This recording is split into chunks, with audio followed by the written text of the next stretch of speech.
nous avons entendu, c'est ce que dit la science, que nous utilisons notre esprit à 2-3%. Qu'est-ce qui se passerait si on utilisait notre cerveau à 80% de sa capacité? Comment les kabbalistes parlent de cela? Non, notre cerveau va être utilisé à 100% quand on va commencer à être connecté intégralement. Alors là, je devrais rentrer dans un système où, mis à part moi-même, il y aura des milliards d'autres particules que chacune d'elles également aura un désir et des pensées et on voudra se connecter entre nous et calculer toutes nos connexions avec l'aide de la lumière supérieure, mais pas nous-mêmes. Et alors, j'aurais besoin d'utiliser beaucoup plus de mon esprit. Notre esprit fonctionne comme un modem lorsqu'on se connecte avec les autres dans nos pensées et nos désirs. Le désir, c'est pas clair où ils sont. Mais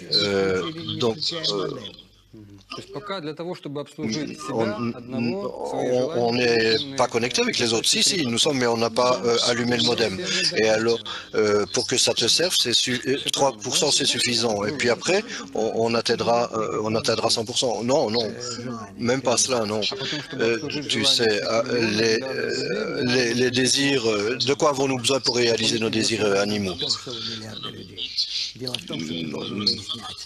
Et si je veux, la question, c'est pas le milliard de personnes, c'est qu'il faut examiner les choses d'une manière intégrale et vraiment que lui est relié à cela, que moi, lui, que ça, et quand moi cela donne ci ou ça, c'est-à-dire qu'on est interconnecté dans une chaîne infinie et tout le monde est interconnecté à elle et elle est connectée à toi et on fait des calculs infinis de toutes les options et c'est quelque chose qu'on ne peut faire d'une manière linéaire mais uniquement spirituellement.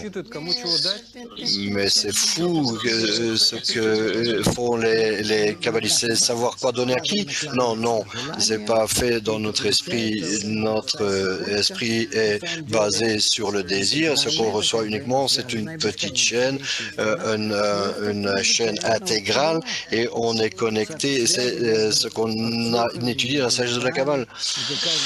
La connexion entre les partsoufim, entre les mondes, chaque chaîne minuscule, dans chaque minuscule particule, crée une chaîne avec tout le système. On a appris cela maintes fois.